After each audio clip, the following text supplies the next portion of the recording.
antes de la predicación. Sí me oyeron, ¿verdad? Por favor, vamos a repetir esto que está en la pantalla, que nos dice, creo en Dios y entonces creo en los milagros. Creo que la Biblia es la palabra viva de Dios y es poderosa para transformar mi forma de pensar, sentir y actuar, mi hogar y mi comunidad. Por eso, y corazón,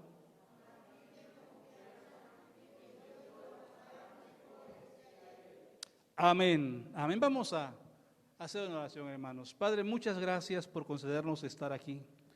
Muchas gracias por tu presencia. Ayúdanos a estar conscientes de que estamos como iglesia, como familia tuya, delante de ti. El único Dios verdadero y todopoderoso, creador y sustentador de todo lo que existe. Que venimos agradecidos porque tú fuiste fiel en la semana que pasó y que podemos con toda confianza poner en tus manos la semana que viene, confiados, Padre, en que tu bendición será sobre cada uno de nosotros, sobre nuestros trabajos, sobre nuestra familia y guardar nuestra comunidad. Muchas gracias, Padre. En nombre de Jesucristo, nuestro Salvador y Señor. Amén. Tome asiento, por favor.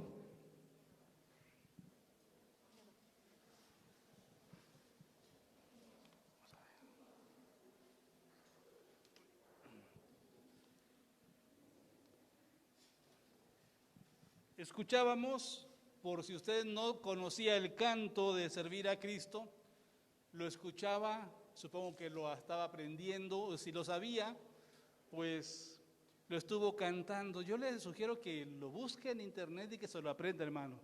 Es un canto muy doctrinal en cuanto a por qué Dios nos hizo, qué hacemos aquí en la tierra.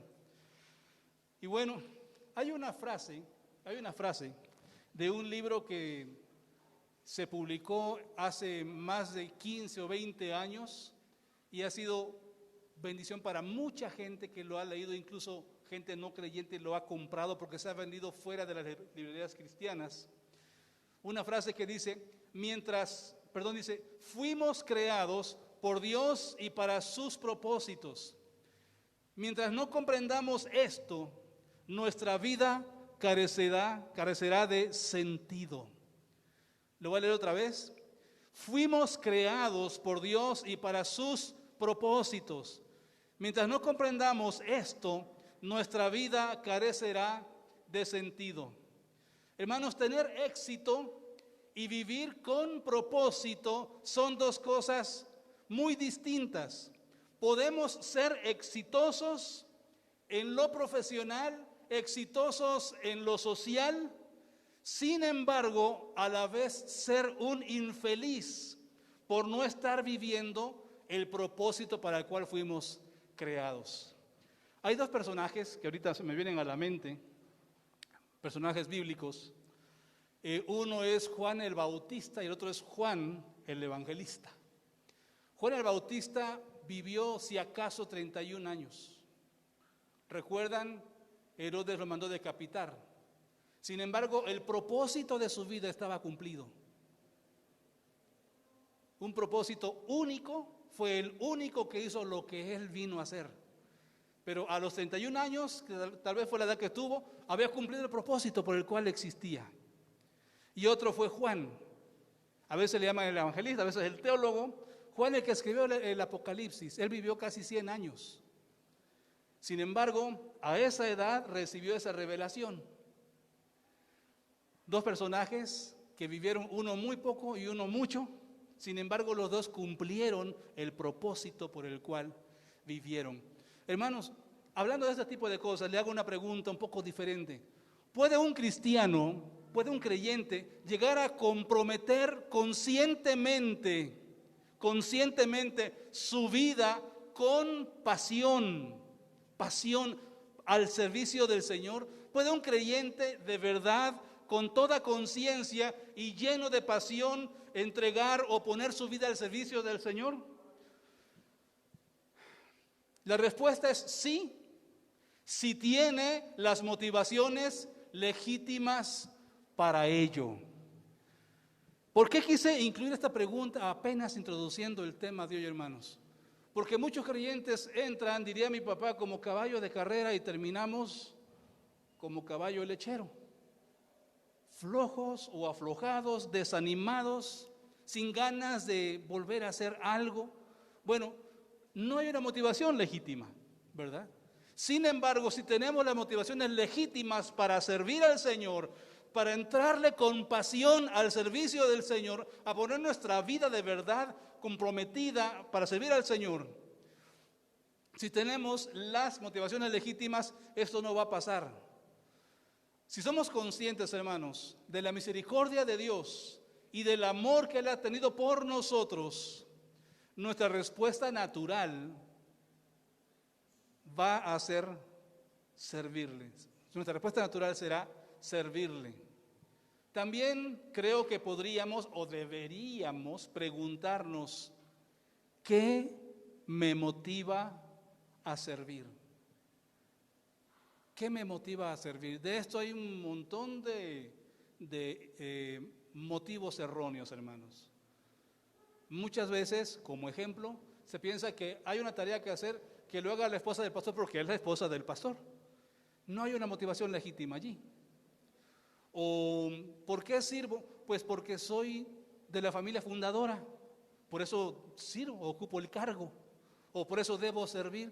No, ninguna de las dos son legítimas.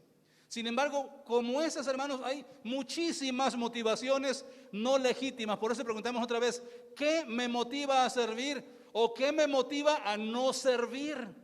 ¿Qué me motiva a no servir? ¿Qué me motiva a quedarme pegado a la silla cuando siento que viene la pregunta del predicador para involucrarse en algo? Cuando sentimos que van acercándose a la pregunta, como que le decimos a la silla, no me sueltes, y nos quedamos pegados a la silla, porque la idea es que estamos motivados a no servir. ¿Qué nos motiva a no servir?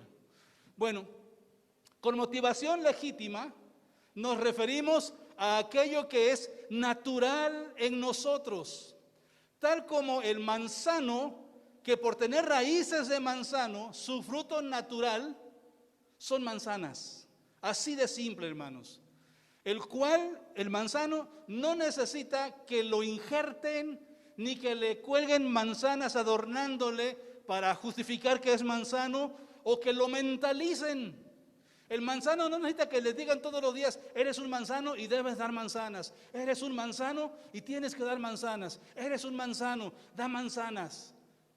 No tienen que mentalizarlo para eso. El manzano da manzanas por ser su motivo de existir, su motivo por el cual existe el manzano. Hay tres personajes que simplemente los comentaremos rápidamente para ilustrar esto, hermanos, que el experimentar la gracia y la misericordia de Dios por nosotros nos motiva de manera natural a servir. La suegra de Pedro, ustedes saben que cuando aparece, de hecho es la única vez que aparece la suegra de Pedro en la escena, y solo mencionada, ni siquiera sabemos cómo se llamaba, es porque estaba enferma, ¿se acuerda? Fue el Señor Jesús a su casa, la sanó y se levantó y le servía. El otro personaje es Zaqueo.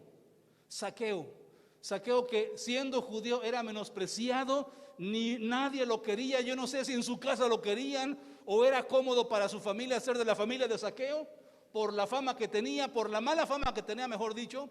El punto es que cuando llega Jesús a Jericó, va a la casa de Zaqueo y delante de todos dice, hoy ha venido salvación a esta casa, por cuanto él, Zaqueo, también es hijo de Abraham.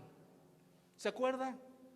¿Qué pasó? Zaqueo fue sacado de la clandestinidad, del menosprecio, fue sacado de la fila de los que no quería la gente y puesto en la escena como un personaje sobresaliente por las palabras de Jesús.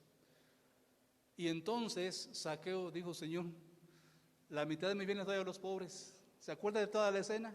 Es decir, Zaqueo tuvo una disposición espontánea para servir al Señor.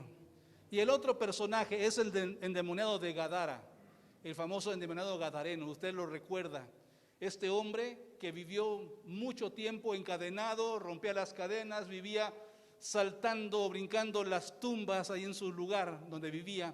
La gente le temía, pero cuando tuvo su encuentro con Jesús, este hombre fue liberado de la opresión de años. Y la gente luego se espantaba de verlo cabal, de verlo libre. Estaba quieto, estaba vestido, estaba junto a Jesús y deseaba ir con él para servirle. Hermanos, ejemplos como estos nos permiten ver que experimentar la misericordia y el amor de Dios produce una espontánea y natural rendición al servicio del Señor.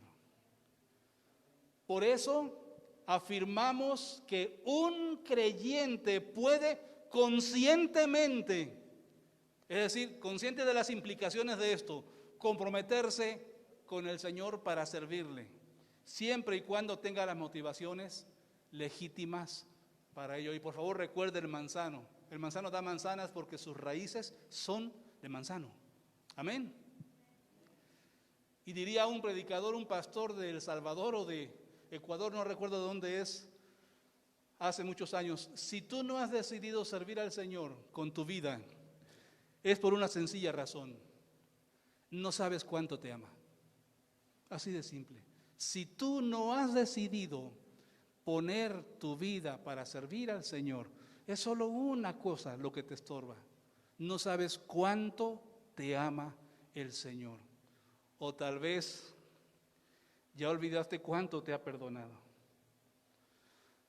En Hebreos 12, 28, hermanos, en la versión Peshita, nos dice así: por lo cual, Hebreos 12, 28, por lo cual, puesto que hemos recibido un reino inconmovible, tomemos firmemente la gracia con la cual podamos servir y agradar a Dios con modestia y reverencia.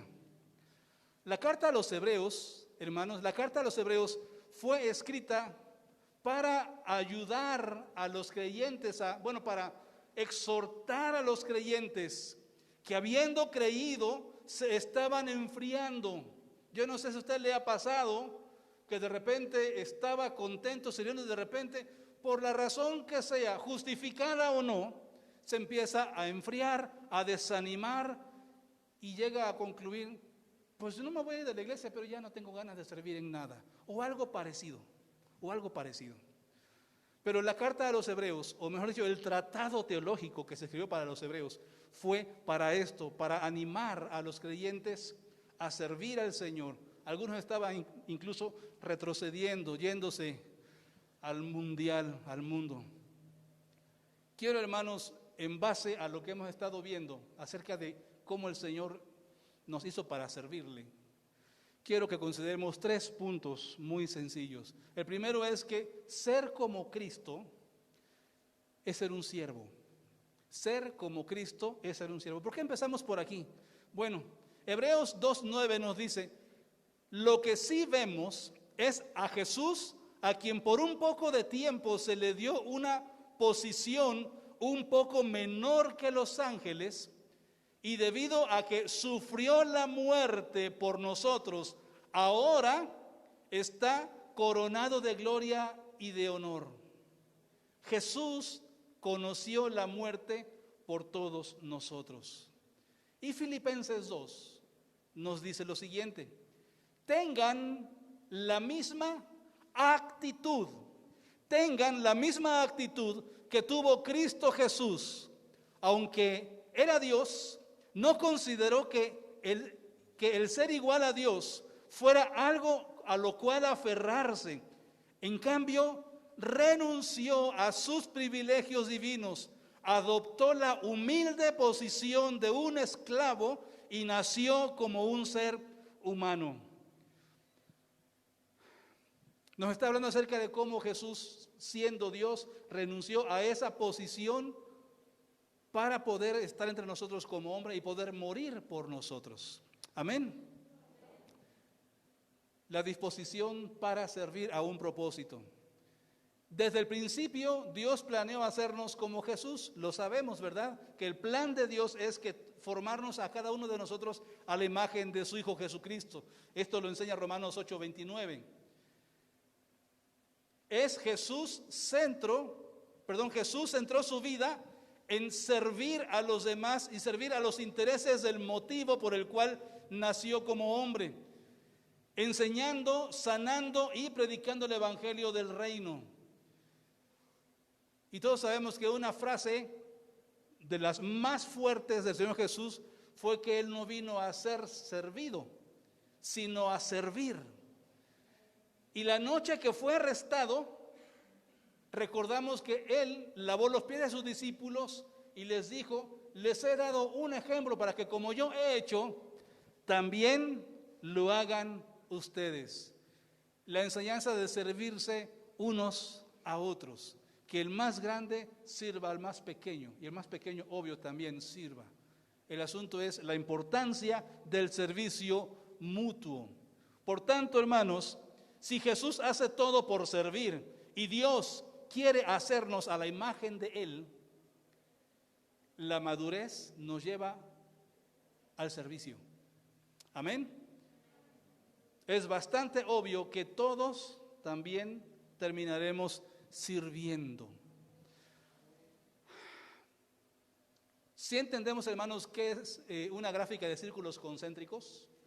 Para quien no me agarra la onda, bueno, un círculo grande y en medio hay uno más pequeño y luego uno más pequeño y así hasta que llegamos al centro. Son círculos concéntricos con el mismo centro, pues, o que comparten el mismo centro.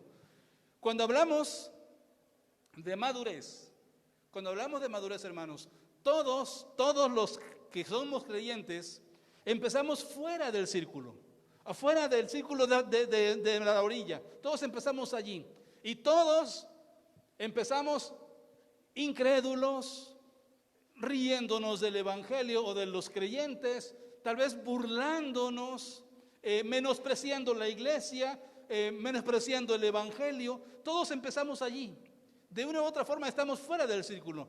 Sin embargo, cuando tenemos nuestro encuentro con el Señor Jesús, cuando conocemos a Cristo como nuestro Salvador, empezamos un proceso que se llama madurez. Bueno, poco a poco, al ir comprendiendo la palabra del Señor, porque leemos su palabra, porque convivimos con los hermanos, porque participamos en los cultos, las actividades de la iglesia, poco a poco vamos tomando madurez hasta que vamos acercándonos al centro y un día estamos en el centro y empezamos a decir: hay que ir por los que están afuera del círculo, porque se están perdiendo sin el Señor Jesús. Eso es madurez a fin de cuentas. La madurez nos va a llevar a la conciencia de que los que están afuera necesitan conocer a Jesús como Salvador. Amén. Servir al Señor es inherente a ser maduro. Servir al Señor es normal con las motivaciones legítimas. Estar plantado en la misericordia y el amor de Dios. Hermanos, así que la primera cosa importante es que ser como Cristo es servir. Y Dios planeó hacernos a la imagen de Jesús. No podemos pasar a la madurez sin servir. Amén. Segunda cuestión, hermanos, y esto es, creo, lo más importante del tema de hoy. Las heridas abiertas del pasado nos impiden servir con libertad. Hebreos 12:15 nos dice: tengan cuidado de que no brote ninguna raíz venenosa de amargura, la cual los trastorne a ustedes y envenene a muchos. Tengan cuidado. Creo que todos sabemos lo que significa cuidado. Cuando leemos en la calle la palabra conduzca con cuidado, etcétera, o cuidado con el hoyo, o cuidado con el perro, usted tiene que poner atención a lo que me están diciendo, que tenga cuidado, hermanos. Aquí la palabra nos dice: tengan cuidado de que no brote ninguna raíz venenosa de amargura, la cual los trastorne a ustedes y envenene a muchos. ¿A qué nos referimos con raíces venenosas de amargura, hermanos? Ay, hermano, revise su niñez, revise su adolescencia, su juventud temprana, revise esos puntos en su vida, hermano. Y un punto importante, algo que pasa mucho en nuestro país: revise su relación con sus padres o primeros educadores, tal vez maestros, tal vez un tío cercano a la familia o una persona cercana que ejercía autoridad educativa o autoridad formativa. Con esto me refiero a aquella persona que decía: yo los puedo cuidar. Por ejemplo, los hijos, yo los cuido. Es una persona cercana que en ausencia de los papás o con permiso de los papás ejerce autoridad sobre los hijos. Revise estas cosas, hermano. Revise estas cosas. Le voy a leer una nota de un psicólogo infantil, y que es experto en psicología conductual. Él dice lo siguiente acerca de este punto, hermanos: la ausencia del padre dificulta la normalidad del desarrollo, pues aunque la primera y fundamental relación de la vida es la relación con la madre, la figura paterna es básica en la constitución del aparato psíquico, provocando con su falta, al no estar, provocando con su falta una considerable ansiedad. Y diría un pastor de Veracruz: ya pasó el paleolítico, pasó ¿cómo se llama la otra? Ahora estamos en el ansiolítico, porque una de las cosas que más se padece actualmente son problemas derivados de la ansiedad. Uno de los fármacos o medicamentos más vendidos son los ansiolíticos. Y sigue diciendo este experto: si bien la existencia de familias monoparentales es una situación cada vez más frecuente, es indispensable señalar los efectos de la falta de alguna de las figuras, en tanto que cada una de ellas aporta elementos únicos e indispensables para la estabilidad emocional. Todo niño tiene derecho a tener una madre y a un padre. La aportación que ambas figuras le brindan es una combinación de ventajas en lo particular y en conjunto. Sin duda, la ausencia de alguna repercutirá en el estado psíquico del menor. Y si esto no es atendido cuando es menor, las heridas las va a llevar de etapa en etapa. Si el menor tiene heridas cuando es niño, va a llevar esas heridas abiertas a su juventud, va a padecer frustración, rechazo a los demás, se va a aumentar el fenómeno, va a pasar a la edad de adulto y las va a llevar toda la vida si no son atendidas. Lo que sigue es comentario mío, digo porque lo anterior fue de un experto en psicología infantil y conductual. Va un comentario personal que dice así: la humillación, hablando de la etapa de infantes, la humillación, la ausencia, la injusticia, el rechazo, el abuso, la falta de afecto y otras muchas más son heridas que se dan desde la infancia temprana, que si no son reconocidas por nosotros y sanadas por la misericordia del Señor, estarán, ojo aquí hermano por favor, estarán trastornando nuestras relaciones con los demás, de tal manera que no disfrutaremos a la familia, no disfrutaremos del trabajo, ni disfrutaremos a plenitud el servicio al Señor. Si las heridas están allí, van a estar frustrando y frustrando. Va a haber una aportación de disfrute, del logro de lo que estemos haciendo, pero también una aportación de frustración a partir de estas heridas no atendidas, hermanos. Por eso es muy importante tener las raíces de nuestra vida en la misericordia y el amor de Dios. Muchos creyentes viven por años, algunos viven toda su vida presos de su pasado, ignorando que la palabra de Dios nos dice, por ejemplo, vengan a mí todos los que están cansados y llevan cargas pesadas, yo les daré descanso. Esta simple invitación del Señor Jesús debiera abrir la puerta para buscar salud emocional de esas situaciones de nuestro pasado, hermanos. También en la carta a los Romanos, capítulo 7, el apóstol Pablo tiene una especie, por decirlo así, de catarsis, y él llega a decir: el mal que no quiero hacer, eso hago. ¿Se acuerda?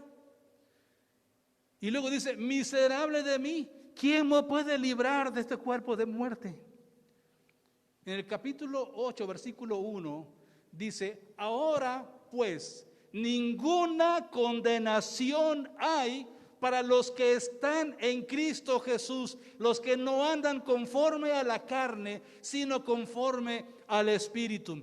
Y no nos estamos refiriendo, hermanos, a andar en pecado, sino a andar con esa vieja naturaleza llena de heridas que por estar allí y no ser atendidas, porque no damos oportunidad al Señor de que atienda esa área de nuestra vida, nos va a seguir frustrando y frustrando toda la vida. Sin embargo, dice el apóstol Pablo: no hay ninguna condenación para los que están en Cristo Jesús. Si usted, hermano, ha padecido o sabe que tiene heridas que no quiere que nadie sepa, el simple hecho de que usted quiera esconder esas heridas del pasado significa que le perjudican, que le están frustrando, que le están maniatando, le están impidiendo ser realmente libre y disfrutar de esta nueva naturaleza que el Señor le ha dado. Ahora, hermanos, la Biblia nos sigue diciendo: pongan todas sus preocupaciones y ansiedades en las manos de Dios, porque Él cuida de ustedes. ¿Se acuerdan que vimos, el psicólogo decía que estas situaciones traen mucha ansiedad al menor? Mucha ansiedad de los adultos es por asuntos de cuando eran menores. De cuando eran menores, hermanos, los asuntos que nos causan esa ansiedad, podemos, si queremos, ponerlas en las manos del Señor, y Él puede traer salud a nuestra vida en ese aspecto también. También dice la palabra del Señor. Bueno, mejor dejamos más lecturas para otro día, hermanos, pero podemos ser libres del pasado si queremos y ser restaurados por su gracia. ¿Sabe para qué, hermanos? ¿Libre para qué? Imagínense esto, hermano. Suena simple, pero una persona que tiene heridas, esto no es simple. Libres por la gracia para dar y recibir perdón. El perdón es crítico en la vida de las personas. El poder dar perdón, ¿cómo libera? Pero recibir perdón también libera. Amén. También, hermanos, libres para amar y ser amados. Aquí viene otra cosa que a veces cuesta mucho trabajo, hermanos. Libres para ayudar y ser ayudado. Muchas personas, incluso creyentes, se sienten ofendidos cuando se les ofrece ayuda. Se sienten avergonzados cuando se les ofrece ayuda. Hermano, no tiene por qué ser así. No tiene por qué ser así. Cuando somos libres en Cristo, somos libres para poder dar ayuda. ¿Y cómo nos sentimos bien cuando ayudamos a otro, verdad?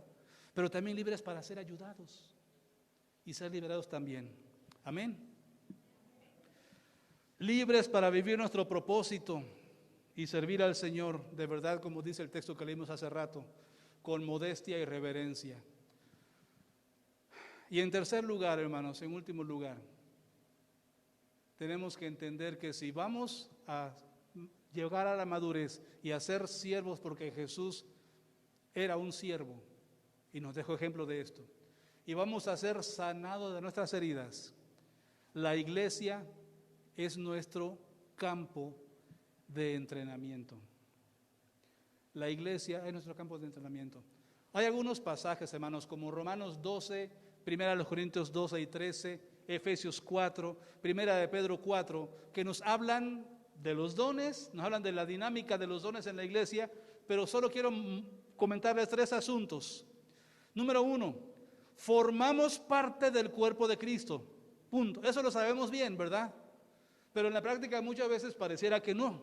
Segundo punto, En la iglesia, que es el cuerpo de Cristo, no hay miembros insignificantes. No hay miembros sin importancia. No hay miembros que no sirvan para nada. No hay miembros que si no está no importa. No hay miembros que si se ausenta no importa. A la iglesia no se le puede aplicar de esa frase que no recuerdo bien cómo dice, pero dice más o menos como que ni falta el que llega ni sobra el que se va. En la iglesia esa frase no puede caber. Esa frase hace mucho daño, no tiene nada de cierto. Bueno, y la otra cosa que nos enseñan estos pasajes es que los que nos parecen más débiles son los más necesarios. Uy, eso es textual, está en la Biblia, hermano, Es 1 Corintios 12, usted lo puede buscar ahí con detenimiento. Los que nos parecen más débiles son los más necesarios. Algún día hablaremos de este punto, hermano. Sin embargo, hay algo igual de trascendente que muchas veces es descuidado. Nos referimos a esa deuda mutua de edificación. Deuda mutua de edificación. La Biblia nos enseña, por ejemplo, animaos y edificaos unos a otros. Amén. Está en 1 Tesalonicenses capítulo 5. Si la Biblia nos dice, anímense y edifíquense y no lo hacemos, estamos en deuda. Punto. Primera de Pedro, hablando de los dones, dice, úsenlos bien para servirse unos a otros. Si no usamos los dones y ni siquiera sabemos qué dones tenemos, ya estamos incurriendo en una situación de deuda, porque la Biblia dice que los usemos para servir a los demás. Amén. Ahora, hermanos, Efesios 4:16 nos dice, Él hace, el Señor, hace que todo el cuerpo, la iglesia, encaje perfectamente y cada parte, al cumplir con su función específica, ayuda a que las demás se desarrollen y entonces todo el cuerpo crece y está sano y lleno de amor. Este pasaje debiéramos verlo, y perdón por el ejemplo, como si fuera el ombligo espiritual de la iglesia. Nos habla acerca de la importancia de que usted tiene una función específica, la cumple y yo crezco. Yo tengo una función específica, la cumplo y usted crece. Aquí en la iglesia, hermanos, no hay llaneros solitarios. Crecemos en comunidad o no crecemos. Amén. Podemos saber mucho, eso es distinto a crecer. Podemos entender muchas cosas, eso es distinto a ser maduro, hermanos. El crecimiento integral del creyente es en comunidad, sirviendo uno al otro y viceversa, de acuerdo a los dones que ha recibido. Amén. El principio de la sinergia, creo que hemos escuchado de alguna forma acerca de esto. En palabras más comunes, sinergia es colaboración. La iglesia, hermanos, no se compone de quienes tienen cargos como pastores, maestros, ujieres, líderes, diáconos. La iglesia no se compone de los que tienen cargos. Pablo dice, ustedes pues son el cuerpo de Cristo y miembros cada uno en particular. La iglesia no se compone de los que tienen cargos, se compone de todos, todos. Amén.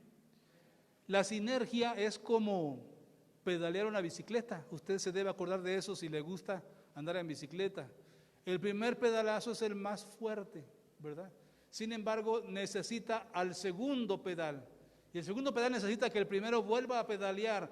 Y el primero necesita que el segundo vuelva a pedalear. Y van los dos pedaleando y ninguno se queja. Y entre más pedalean, más disfrute hay para los dos, por decirlo así.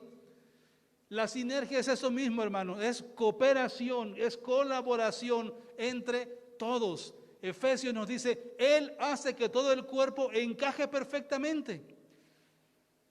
Y cada parte, al cumplir con su función específica, ayuda a que las demás se desarrollen.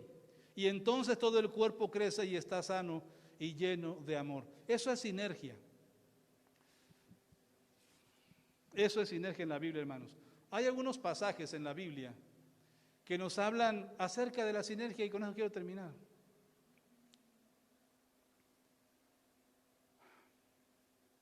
Eclesiastés 4 nos dice, cordón de 3 dobleces no se rompe pronto. Cordón de una sola línea o un solo doblez se rompe con más facilidad. Entre más colaboramos, más fuerza hay. Deuteronomio 32 nos habla acerca de que 1 puede hacer huir a 1000 y 2 harán huir a 10,000. Obvio, después habla acerca de que la roca es el Señor, etc. Pero lo que yo quiero hablar acerca de la colaboración.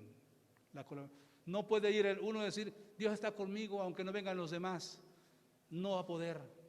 Necesita la colaboración de los demás. Primero a los Corintios, habla el apóstol Pablo de una, reunión de la iglesia para algún asunto específico, y dice, reunida la iglesia, y yo también, espiritualmente hablando, y también el poder del Señor se reunirá aquí en esta reunión. Está hablando acerca de una colaboración, tal vez a distancia, pero una colaboración real. Marcos nos habla acerca de que el Señor reunió a sus discípulos y luego los mandó a predicar de 2 en 2. ¿Por qué no de 1 para avanzar más rápido? De 2 en 2, por cuestión de la importancia de la colaboración, hermanos, de la colaboración. Y en Hechos 1:8 nos habla acerca de que recibiremos poder cuando venga a nosotros el Espíritu Santo. El Espíritu Santo.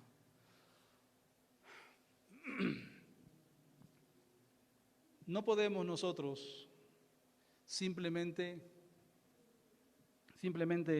decir que ya lo sabemos. Hermano, si usted aspira a ser un creyente maduro, por naturaleza va a aspirar a servir. Se va a involucrar en el servicio. En alguna área de la iglesia, pregúntele a su líder mies. Si no está en un grupo, pregunte a alguno de los líderes o a uno de los pastores, ¿cómo puedo involucrarme en el servicio de la iglesia? Yo quiero servir. Si usted tiene heridas del pasado, hermanos, que le están impidiendo, busque ser sano en el Señor. No hay nada mejor que la libertad en Cristo. Si usted es parte de la iglesia, obviamente sabe, entiende que usted tiene una deuda con los demás y los demás con usted para colaborar. Si experimenta usted la sinergia que da el uso de los dones, el involucrarse, estar involucrado en un proyecto de la iglesia, usted va a darse cuenta que se tardó. Hay una frase de ese mismo libro que mencionaba al principio, que dice, la tragedia más grande no es morir para aquellos que temen el día de la muerte. La tragedia más grande no es morir, sino vivir sin propósito. Vivir sin propósito. La tragedia más grande no es morir, sino vivir sin propósito. Dios nos entregó un reino inconmovible. Tomemos con firmeza la gracia, dice la carta a los Hebreos, y sirvámosle a Él con temor y reverencia. Amén. Estemos de pie, hermanos, oramos al Señor.